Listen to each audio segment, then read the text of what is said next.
Первым делом, если вы заподозрили читера, надо внимательно за ним проследить. Начнем с манеры поведения его персонажа.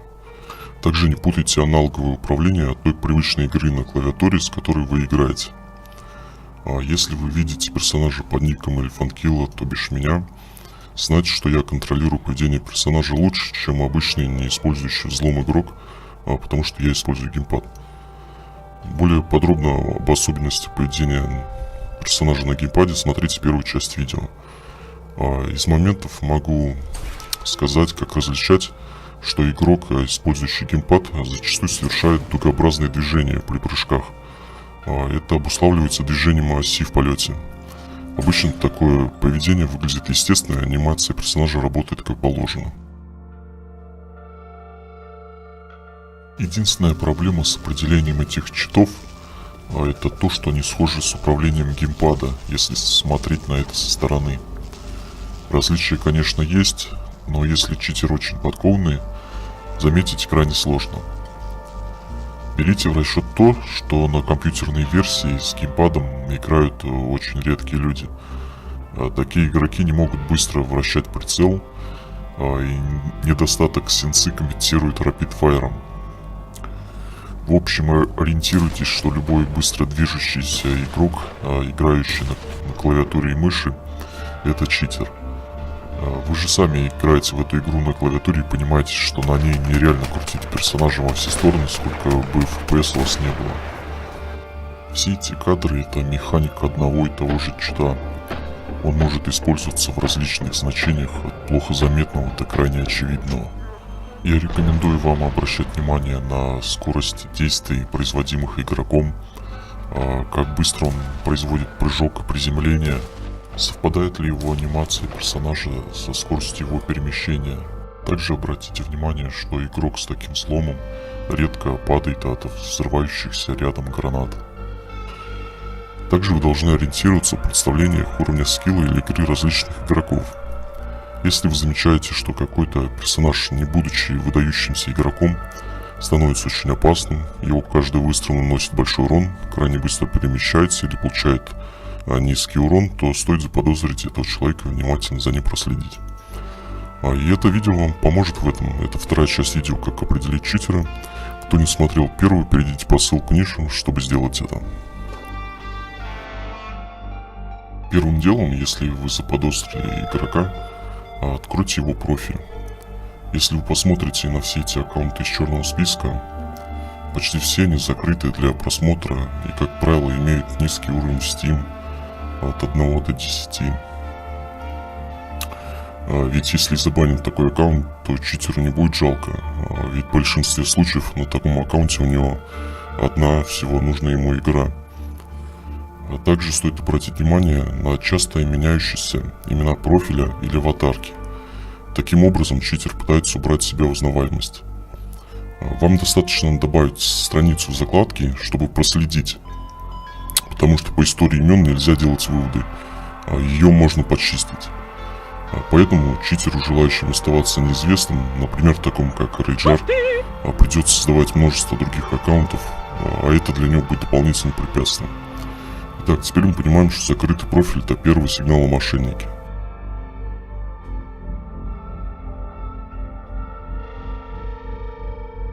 Второе, что нам нужно сделать, посмотреть у подозреваемого используемые пресеты для оружия.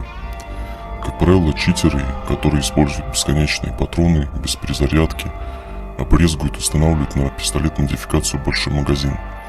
Но ведь действительно, зачем ставить перк большой магазин или быстрая перезарядка, если у тебя бесконечные патроны или отключенная перезарядка? Нелогично. Поэтому зачастую читера можно определить по модификациям его оружия. Так как все вышеперечисленные ему не нужны, то у него будет стоять во втором слоте всего одна оставшаяся модификация — это стабилизация.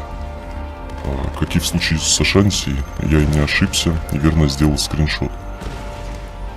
Судя по этим кадрам, он вообще не использует перезарядку и может стрелять бесконечно. Данная теория прекрасно работает с большим количеством игроков. Чтобы научиться проверять при наличии у читера перезарядки, посмотрите, сколько патронов будет в его пистолете без модификации увеличенный магазин. Например, Desert Eagle всего 6. Вот подойдите к такому игроку и посмотрите, сколько он сделает выстрелов, прежде чем перезарядиться. Поверьте, играть без модификации увеличенного магазина даже профессиональному игроку будет крайне сложно. Частое количество перезарядок будет играть против вас, а модификация стабилизации не даст вам преимущества. Итак, рассмотрим третий вариант опознавания читера. Это его статистика. Тут следует обратить внимание на количество часов в игре, а потом на его уровень и престиж в игре. Но если из-за закрытого профиля мы не сможем увидеть его количество часов в игре, то давайте глянем другие вещи. Самое главное — это посмотреть, натурально ли его коэффициент убийств по отношению к смертям. Фантастические коэффициенты 5 или выше невозможно получить без вмешательства в процесс игры. Либо читер использовал взлом статистики, либо он использует читы, позволяющие легко убивать противника. Даже коэффициенты от 3 до 4 я бы отнес к читерским. Крайне сложно будет такое реализовать без каких-либо накручиваний. Посмотрите на игроков с коэффициентом 3 и 4 и оцените их скилл, насколько оправданы эти значения по результатам после матча. И делают ли они что-либо, чтобы поддерживать такой коэффициент. Для поддержания такого уровня игроки покидают неудачный матч заранее, прежде чем игра отправит на сервер плохой результат. То бишь все, что связано с такими коэффициентами, обязывает игрока не допускать отправки на сервер результатов плохого матча. Есть читеры, которые занижают коэффициент. Это относится к латентным читерам, пытающихся выдавать себя за нубов, но при этом имеют уровень убийства выше, чем указанный коэффициент. Все эти трюки со статистикой очередное доказательство. Отмечу, что у настоящих хороших игроков без использования читов коэффициент колеблется в значениях от 2 до 3. Для по-настоящему честных игроков, если таковые найдутся, которые продолжат пекарей во все щели, самым главным преимуществом для вас будет аркадное управление персонажем.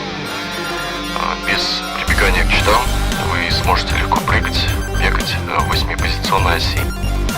Но самое сладкое — это мой конфигуратор для геймпада. Я настроил его максимально удобно для этой игры. Пожалуй, последняя версия моих профилей позволит играть непринужденно даже нубом. Пускай у вас не будет преимущества в прицеливании, но вы быстрее маневрируете персонажем в 8 осях. У вас нет остаточных инерционных движений после бега или прыжка. У вас быстрый rapid fire, компенсирующий плохое прицеливание. Но и для этого случая у вас моя эталонная и секретная конфигурация, позволяющая лучше держать прицел. Свой геймпад я продаю отдельно, и, вероятно, он вам не столь нужен. Но тот, кому финансы позволяют купить мои профили за 5000 рублей, тот ты получишь все мои профили для геймпада, с которых я начинал, включая профиль для моего королевского геймпада.